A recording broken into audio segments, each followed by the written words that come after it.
You mentioned in your response to the chairman that a veteran can go outside the contract. Yes. And choose a provider. Is there any negative consequences to the veteran if they do that? No. No, and where the problem comes from, sir, is that at the local level, people get into routines. They say, well, here's our list of contractors, and perhaps they don't explain fully to the person. If you're not happy with any of those contractors, if there's a process you'd rather go to, maybe that conversation doesn't take place as often as it should. So that's where confusion comes in sometimes too. And but one of the keys to our success in our prosthetic program is that it was developed in the World War II, because the amputees coming back were getting just low bid limbs, and that was it. They were very angry. They went to Congress. Laws were passed, and the prosthetic service in the VA was formed.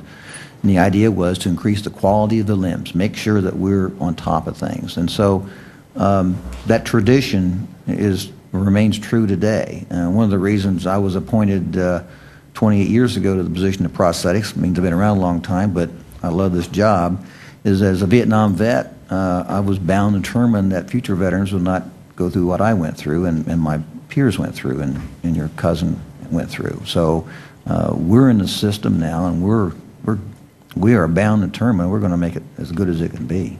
So there's no negative financial consequences if they go outside? No. The only requirement you have is that the provider is actually certified. Yes. To provide the product. There's no negative. And if a process says to the individual, well, you've got to pay extra money, you've got to co-pay, that's absolutely wrong. They're not supposed to, and if we find out about it, they can't get any contracts from the VA because we pay for everything. These soldiers coming out of DOD, when they're used to the Walter Reed and the Brooke environment, and so they want to stay with the military. But when they find out that TRICARE requires a copay and this, that, and even for the combat veterans, well, then they start shifting to the VA because we provide a holistic picture of we take care of everything for you. And they learn that, and that's the reason they're shifting to the VA in the numbers that they are, because of our philosophy and how we deal with the disability. You mentioned in your testimony working with Walter Reed and other active duty military. Can you tell me how you work together? Yes, we have, for instance, after this hearing, I'll be going out to Walter Reed to a town hall meeting they're having so I can speak to the amputees and to the other disabled about what we have in prosthetics and the VA. I myself been going out to Walter Reed for years, before the war and certainly now during the war, just to avail myself on a personal level, I'm an amputee and I'm succeeding, therefore you can do the same thing. And that's very important psychologically because when you see someone who's doing something and you're laying there in the bed, I remember my first example of that, I was in bed at Quin Yon and I'd been wounded about 5 days, the arm was gone, I thought my world had ended, and this major, she brought by a picture of a double arm amputee and he was fly fishing and he was driving and clicks in your mind, well, if he can do that, I can do that. Well, it's the same kind of philosophy of me and our other peer visitors. Lots of peer visitors go out there to do that. So yes, we go to Walter Reed on that level. On the VA level, I work out there with the clinicians so they know we're here. We work our way through problems. That's how we began to realize that they weren't able to buy the high-tech wheelchairs and sports wheelchairs. So we worked out a deal where we just provide those, and even though appropriated funds for us weren't supposed to spend on active duty and vice versa, we went to the Secretary of the VA at that time, Mr. Principi. He said, sure, go ahead. He says, we'll take care of that. So we worked out those arrangements. Now we're rotating our process orthotists and therapists through Brooke and Walter Reed so they can spend a week there to see what it's like with the active duty. So when they go back to the VA, they've got a better sense for it. We have, of course, case managers and social workers at each one of those facilities. And those case managers at the VA level are they get the handoff from the Brooke and Army, or from Brooke and Walter Reed, and I think now San Diego's in this Balboa. So we have a lot of activity going on.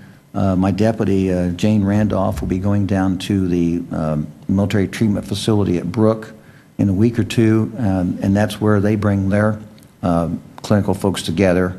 And we'll have some VA people there so that we'll receive a training on what's going on, what's current right now. So yes, there's a lot of activity.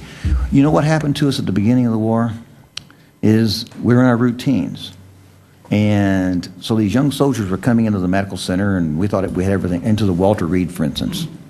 What happened was they'd then go home on convalescent leave, and they'd go to the VA medical center, and they'd say, well, no, you're not a veteran yet, so you can't come to the VA system. Well, of course, that was a political relations nightmare for us, because the soldiers said, well, I can't get treated in the VA. They won't treat me. That was one of the problems we had, because you can't explain to a young soldier the difference between DOD appropriations and VA appropriations. They don't understand that.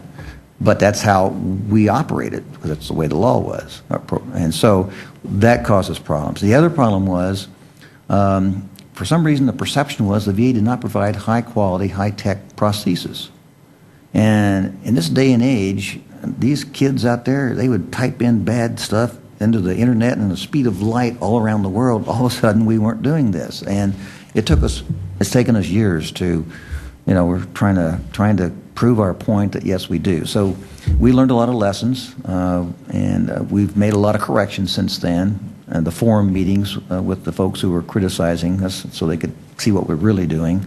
The internet site that we've set up, and pushed emphasis on making sure that we reach out to these amputees. So what our folks are supposed to do now is that when a soldier goes to is discharged, the secretary sent out 500 and some thousand letters to those individuals to make them aware the VA's there. We provide services to you. Our prosthetics people, are supposed to contact each one of the amputees or individuals who use prosthetic devices to let them know that we're here for you. When you need us, come here. And so we have a lot of those lessons learned that we're implementing now too.